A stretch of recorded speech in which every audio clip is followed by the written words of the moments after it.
Hello friends, legal knowledge में आपका स्वागत है। और आज हम आपके समक्ष एक ऐसे भारतीय संविधान के टॉपिक को लेकर आए हैं जिसके बारे में अभी कुछ माह पूर्व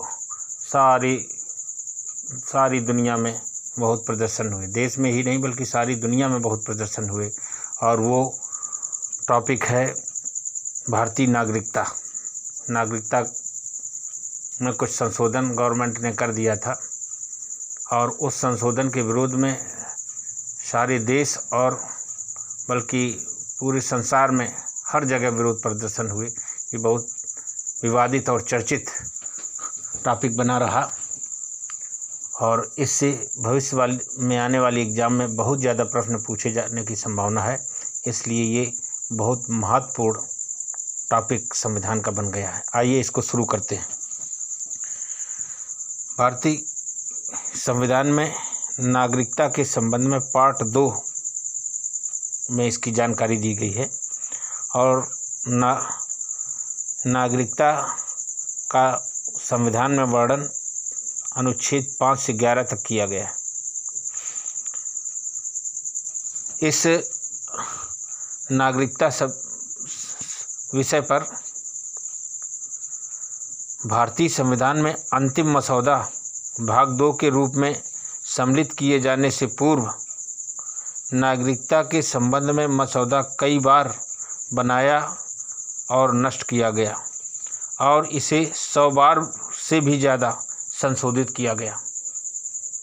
यानी संविधान जब बनाया जा रहा था तब भी ये बहुत विवादित टॉपिक था और इसमें करीब 100 बार संशोधन हुआ।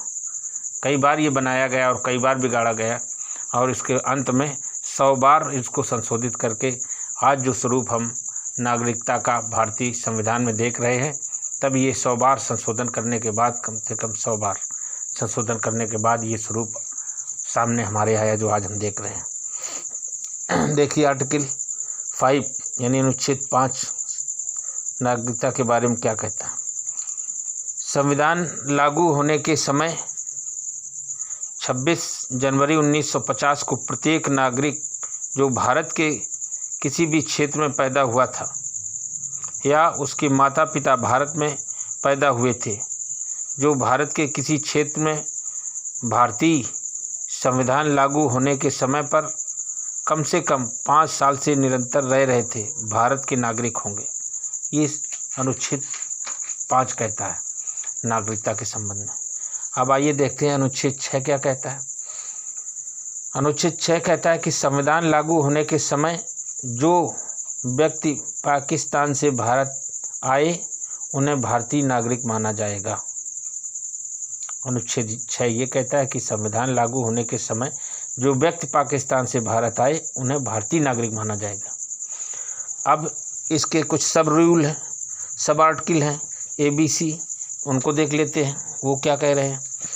आर्टिकल 6 का सब आर्टिकल A कहता है कि जिन नागरिकों के माता पिता या कोई दादा दादी भारत में पैदा हुए थे उन्हें भारत का नागरिक माना जाएगा।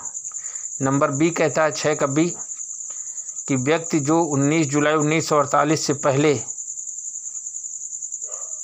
पहले तक भारत के किसी भी क्षेत्र में साधारणतः निवास कर रहा था उसे भी भारत का नागरिक माना जाएगा।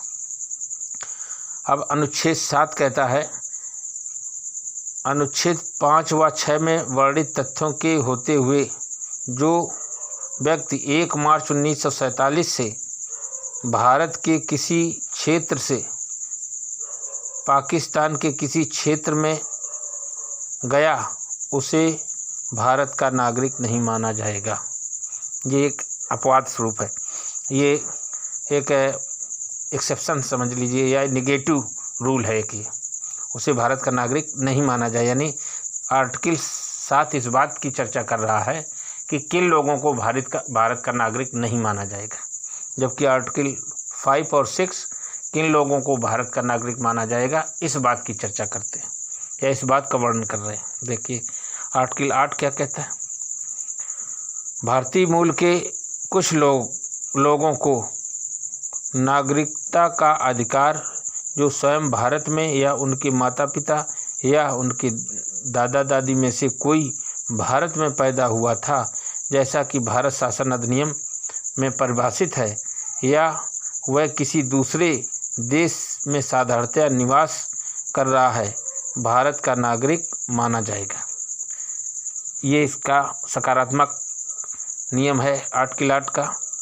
इसमें कहा गया कि जो नागरिक भारत में पैदा हुआ था, या उसके माता पिता पैदा हुए थे, या उसके दादा दादी पैदा हुए थे और कहीं दूसरे देश में जाकर साधारणतया निवास करने लगे, और जैसा कि भारत शासन अधिनियम में वर्णित है, उसके अनुसार ऐसा नागरिक भी भारत का नागरिक माना जाएगा। ये अनुच्छेद 8 कह रहा है। अब अनुच्छेद 9 क्या कहता है ये देखते हैं।